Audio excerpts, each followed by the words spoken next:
Hello dear audience, শুভ সকাল সবাইকে।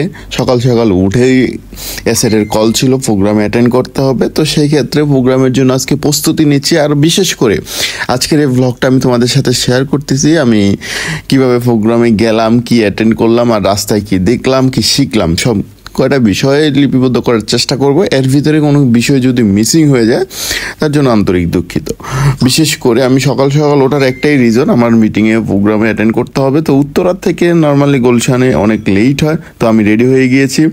তো ড্রেস কোড হিসেবে আমাদের হলো আকাশি কালার শার্ট অথবা sorry guys, grey colour shirt অথবা হোয়াইট কালার শার্ট নিতে পারো। রাস্তায় যাওয়ার পথে এত পরিমাণ জ্যাম, বড় বড় দানব বিআরটিসি বাস আর আমাদের সম্মানিত সে কাঙ্ক্ষিত বাসগুলো সাথে ধাক্কা ধাক্কি ঘেঁষাঘেঁষি, মনে হয় যে বহুদিন পরে তাদের এই ভালোবাসা আবার পুনরায় ফিরে পেয়েছে। সেটাই দেখতে পেলাম।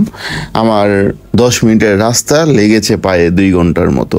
তার একটাই রিজন, কারণ ঢাকা শহরের চলাফেরার রাস্তাঘাট। অলরেডি আমার ইন্টারভিউ এবং আমাদের নর্মালি প্রোগ্রাম শেষ, তো সমস্ত বিষয় অনেক সুন্দরভাবে হ্যান্ডেল করা আমার জন্য পসিবল হয়েছে। থ্যাংক ইউ আল্লাহ। তো নর্মালি আমাদের যেই গুলশানের সার্কেলটা বলা হয়, সেই সার্কেলে একটা ঘুরান দিলাম। ঘুরান দিয়ে দেখলাম তার পরিবেশ পরিস্থিতিটা কেমন। বড় লোকের রাজধানী শহর গুলশানে।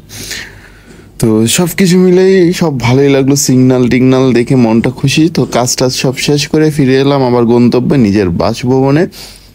তো নর্মালি রাস্তায় যাওয়ার পথে মনে হলো যে কিছুটা খানিকক্ষণ ভিডিও করি, যাতে করে এই পরিবেশটার সাথে আবারও পরিচিত হওয়া যায়।